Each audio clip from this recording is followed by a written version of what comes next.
The room did not get loud right away, it froze. Jasmine sat there calm and steady while everyone waited for an answer. Then she said the rings were gone, not lost, not sold, changed into earrings for her child. You could see the second trust broke, right on Gino's face. His mouth opened, nothing came out. That moment shifted the room. Not anger first, disbelief. People lean forward because once a wedding ring turns into something else, marriage stops being sacred and turns transactional. This was not about jewelry, this was about meaning. A wedding ring carries memory, promise, failure, regret. Turning it into earrings was a statement even if Jasmine did not frame it that way. She chose her future over her past, and she did it in public. Gino looked smaller after that. Not because he was wrong, but because he lost control of the story. Some people nodded, some people gasped. Others stayed quiet because they sensed this was not the real bomb. This was the signal. When Jasmine spoke, she did not sound cruel, she sounded done. And when someone stops defending themselves, you know something heavy sits behind their eyes. Was this an act of healing, or the cleanest revenge possible?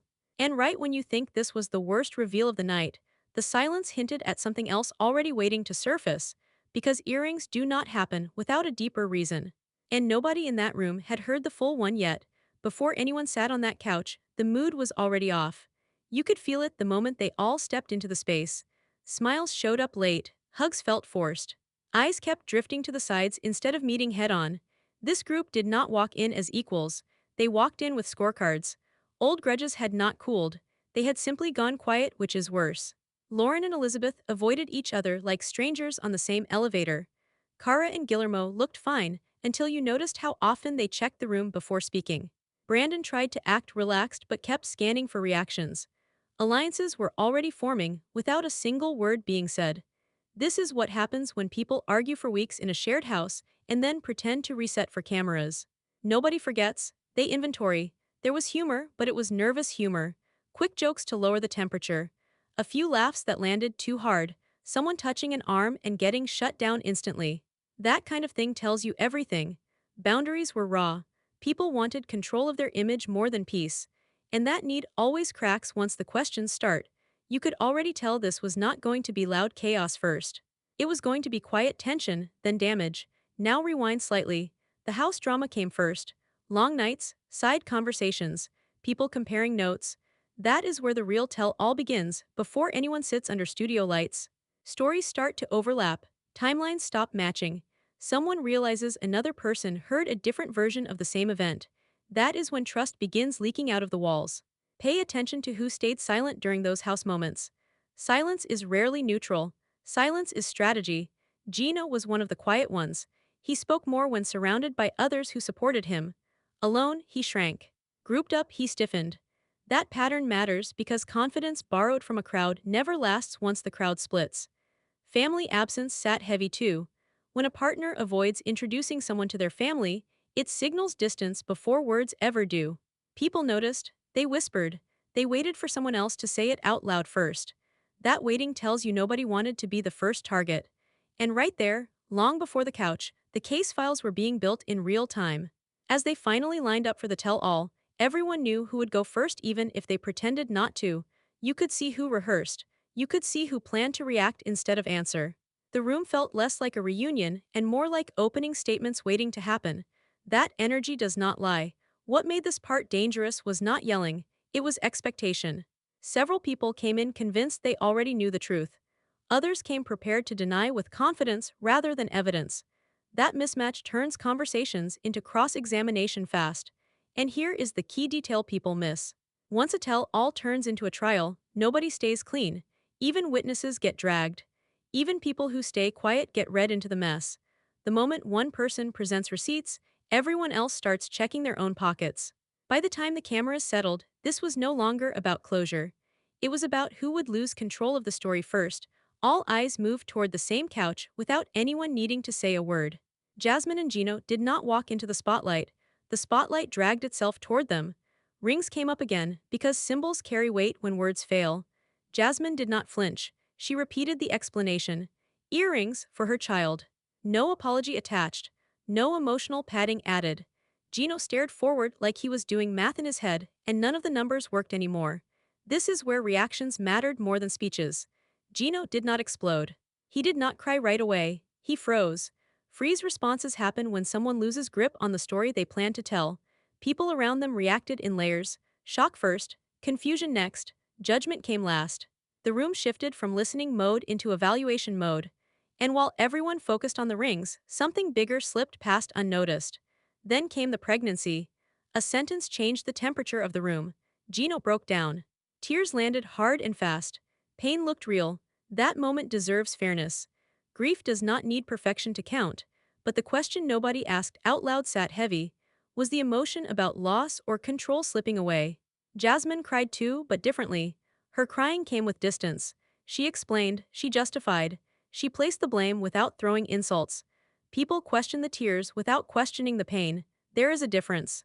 Behavior tells more than volume. Tears do not mean honesty. Silence does not mean guilt. Action is the only stable marker here. Right when sympathy started pulling the room in one direction, doubt pulled harder. Gino framed the relationship as a lie, one long fraud. That reframing worked for some people. Betrayed partners receive instant credibility. Others pushed back. They remembered effort. They remembered intimacy. They remembered moments that did not look fake at all. Receipts started to matter. Phone calls, timelines, who spoke to whom and when. Proof began replacing emotion. Jasmine stayed seated while others spoke about her. That choice matters. Staying still during accusations signals confidence or exhaustion. Either way, it changes power. She did not deny survival motives. She admitted fear. She spoke about pressure, about being stuck in a corner. Those words hit because they were not polished. Survival does not sound romantic. And once survival enters the room, morality turns slippery. Why stay if the trust was gone? That question circled without landing. The answer sat between safety and fear. Staying buys time, leaving risks everything. Gino gained something too by staying in the role of the hurt partner: sympathy, leverage, control of framing. Victimhood protects from deeper questions, at least for a while, but then pressure cracked the surface. Jasmine walked off. That walk was not dramatic. No shouting, no thrown words, it was quiet and fast. Walking away during questioning costs credibility. It also protects emotional limits. Both things exist at the same time. Audience members split. Some saw guilt, others saw overwhelm. What mattered more was what walking away stopped. It halted receipts. It paused examination. And the moment someone exits the room, everyone else starts filling in the blanks. Gino kept talking. Others jumped in. The story moved without her presence. Control shifted again. Walking away did not end the scrutiny. It redirected it. Every absence invites interpretation. Every pause invites assumptions. By the time Jasmine returned, leverage had changed hands. Walking away does not erase questions. It sharpens them. And as the room leaned forward again, one thing became clear. This was no longer about rings or tears. It was about who would finish the story standing in the room. Because leaving early never ends a trial. It postpones the verdict. All attention snapped to the same couch the moment their names were called. Jasmine and Gino didn't need an introduction. The tension arrived before they finished sitting down. The ring question resurfaced immediately because symbols have a way of surviving arguments. Jasmine explained it again. The rings were gone, reshaped into earrings for her child. Her voice stayed steady, no defensiveness. No attempt to soften the blow. That calm did more damage than anger could have. Gino stared ahead, blinking slowly, like someone trying to catch up to a story that just rewrote itself. Reactions rippled outward. A few people leaned back. Others leaned in. No one rushed to comfort anyone yet. This was evaluation, not sympathy. Gino didn't explode. He didn't interrupt. He froze. The freeze mattered. Freezing is what happens when a rehearsed response no longer fits the moment. His face said shock, but it also said calculation. He was deciding what this meant for him, not just for them. And while the room stayed fixated on the rings, something heavier lined itself up behind them. The pregnancy reveal cut straight through the tension. Everything slowed. Gino broke down fast. Tears came hard and unfiltered. That pain deserves to be acknowledged. Loss changes people in real time, but the room didn't stop there. Grief and truth aren't the same thing. Some faces softened. Others narrowed their eyes. Sympathy arrived, but it arrived with questions attached. Jasmine cried too, but her emotion played differently. There was explanation layered into it. Justification, context. She wasn't asking to be forgiven, she was asking to be understood. That distinction matters. Tears don't automatically equal honesty, but they also don't automatically equal manipulation. The pattern mattered more than the display. This was the moment where emotion stopped carrying the conversation and behavior took over. Questions turned practical. Timelines, conversations. What was said when it was said, and who knew before the cameras did? The word betrayal surfaced and Gino held onto it tightly. Framing yourself as betrayed grants instant credibility. It moves scrutiny away from your own choices and onto someone else's actions. Some people nodded along. Others noticed the framing didn't fully line up with what they'd seen before. Receipts versus performance became the dividing line. Stories that held stayed standing. Stories that shifted under pressure raised eyebrows. Jasmine didn't interrupt when people talked about her, she stayed seated. That choice shifted the balance. Staying still while your story is dissected either signals confidence or deep exhaustion. Both read differently than deflection. The audience was no longer being asked to decide who was good or bad. They were being asked to decide what made sense. Why would Jasmine stay if everything was a lie? Survival hovered over that question. Staying can mean safety, time, options. Leaving can mean losing everything at once. Those realities don't excuse behavior, but they explain it. An explanation does not cancel accountability. Gino gained something by centering himself as betrayed: sympathy, leverage. The ability to redirect pain into moral authority. That position is powerful but fragile. It only works as long as the story stays clean. The moment contradictions show up, victimhood cracks fast. Pressure mounted. The questions got sharper. That's when Jasmine stood up and walked away. No yelling, no dramatic exit, just movement. Walking away mid-examination changes everything. It protects emotional limits, but it also costs control. Leaving pauses answers and invites interpretation. The room immediately filled the silence she left behind. And once someone exits the room, the story keeps moving without them. When Jasmine stepped away, the balance shifted. Others talked. Narrative solidified. Walking away didn't erase the scrutiny, it concentrated it. By the time her absence settled in, one truth hung heavy in the air: walking away doesn't end pressure. It transfers leverage to the people who stay seated. Jasmine's next words landed heavy. She spoke about control, fear, and the ways people try to protect themselves in situations where love and legality collide. A marriage isn't just a promise, it can be armor, a shield against instability, against someone else's power. Her tone wasn't accusatory, it was measured, almost clinical, but the weight behind it couldn't be ignored. She explained that stepping back didn't mean giving up. It meant refusing to hand her power over to someone else, especially someone who had already shown they could manipulate the situation. That stance wasn't about stubbornness. It was about survival. The room reacted differently this time. Some leaned in, clearly connecting with the idea of personal agency. Others stiffened, reminded that marriage carries legal and social consequences that stretch far beyond individual emotion. Jasmine reminded them that her decisions were complicated by the child in her life. Every choice had a ripple effect. Protecting herself meant protecting her child's stability. Protecting the child sometimes meant staying in uncomfortable spaces long enough to secure leverage, clarity, or documentation. That is the kind of choice that doesn't come with easy applause. It comes with quiet calculation and long nights thinking through every consequence. Survival rarely looks like heroism on TV. It's often quiet, messy, and strategic. While Jasmine centered herself, Gino's narrative started to strain under scrutiny. He framed his story around betrayal, but the legal realities of marriage and residency put him in a complicated position. Emotional stakes were high, but structural stakes, immigration, custody, social perception were even higher. He couldn't simply walk away or shift blame without consequences. The family's eyes darted to each other, weighing which story could withstand the heat and which could fracture under pressure. Every comment, every pause, every adjustment in posture carried more weight than any raised voice could. Then came the subtle power plays. Family members asked pointed questions, some obvious, some disguised as concern. Who knew what and when? Why certain calls were missed? Why introductions were delayed? Each inquiry was layered. They weren't just questions, they were probes into leverage, into narrative control. Jasmine answered calmly, holding the room steady. Gino responded, but the cracks were showing. The story he'd rehearsed for months couldn't fully account for the new stakes. Legal realities layered onto emotional chaos made every reaction multiply in importance.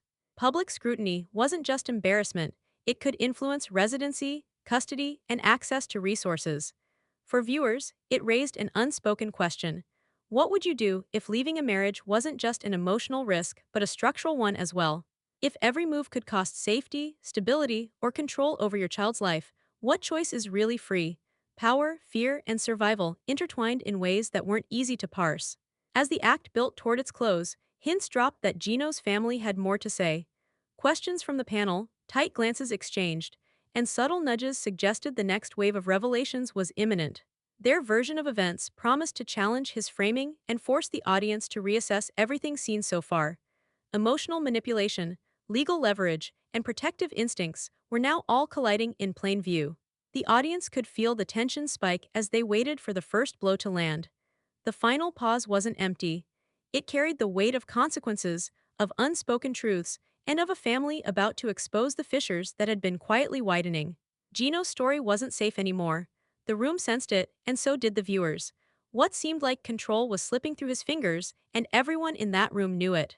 The next confrontation wouldn't just be emotional, it would test every claim, every choice, and every ounce of power on display. The moment Gino's relatives stepped into the frame, the energy in the room shifted instantly. Silence fell first, thick and heavy, the kind that isn't just waiting but judging. Eyes narrowed, subtle shifts in posture, and a few pointed glances set the stage for the confrontation everyone had been anticipating. The first words out were sharp and measured, accusing Gino of knowing far earlier than he admitted that he wanted out. The claim landed like a hammer, calm on the surface, devastating underneath. The room collectively felt the weight of withheld truths, and the air buzzed with a tension that had been simmering just below the surface for months. From there, the narrative of avoidance and control became clear. The family outlined patterns that spoke louder than any confession ever could. Secret calls, delayed introductions, missed meetings. Each omission wasn't just a slip, it was a calculated move to maintain leverage. Gino's attempt to frame himself as the betrayed party began to falter under the scrutiny. Behavior, not intention, became the spotlight. The audience was invited to witness the mechanics of manipulation in real time. The subtle withdrawals, the selective sharing of information, the emotional withholding that disguised itself as composure. Every silence, every pause, carried weight. Every tiny omission created ripples that now threatened to drown the narrative he had built. Truth wasn't in who screamed the loudest, it was in what could be proven. Receipts replaced speculation quickly. Texts, timestamps, and documented conversations became the backbone of accountability. The air grew thick as evidence stacked against the version Gino had rehearsed. Emotional reactions were no longer guesses, they were demonstrable, and the room responded accordingly, with expressions that ranged from incredulous to furious. Some family members couldn't contain themselves, edging toward confrontation, voices rising, gestures sharp. The tension neared the point of physicality, a delicate balance held only by the moderator and social norms. Every glance, every hesitation amplified the stakes, and viewers could almost feel the crackling energy as past grievances collided with current revelations. As arguments escalated, so did the psychological intensity. The repeated patterns of control, withdrawal, selective access, narrative framing were dissected under the harsh light of family scrutiny. Gino's defensive posturing became more evident as each relative pressed with precision. What looked like calm resilience from a distance now appeared as carefully timed evasions and interruptions. The contrast between what was said and what was done became impossible to ignore. Behavioral cues revealed more about power and fear than any verbal explanation ever could. Family isn't just a witness, it's a judge, jury, and executioner of credibility. By the end of the act, the confrontation reached a simmering peak. Voices had been raised, evidence displayed, and emotions laid bare. Gino's story had fractured under the weight of collective memory and documented proof, yet one question remained, sharp and insistent. Who was lying about the timeline? That single uncertainty lingered in the room, leaving both participants and viewers unsettled. Every assertion, every denial, and every receipt had led to this point, and yet clarity remained elusive. The episode's emotional momentum didn't just pause. It teetered on the edge, signaling that the next revelation would force a reckoning that could no longer be controlled, and that power, truth, and survival were about to collide in ways no one had fully anticipated. Gino's words landed like a bombshell. DNA testing. The room froze. For a moment, it felt as if every ounce of trust in the air evaporated. Jasmine's expression tightened, a mix of disbelief and guarded fear, while the family shifted uneasily, caught between curiosity and alarm. This wasn't just another argument. It was a wedge driven straight through the fragile trust that had been holding the night together. Every previous claim, denial, and apology suddenly seemed secondary to the idea that even biological certainty was now in question. Viewers are left feeling the weight of betrayal layered over uncertainty. No one walked away unscathed. Shame pressed heavily on Jasmine, who had been navigating survival, control, and public scrutiny all at once. Gino, framing himself as wronged, found leverage slipping even as he tried to tighten his grip.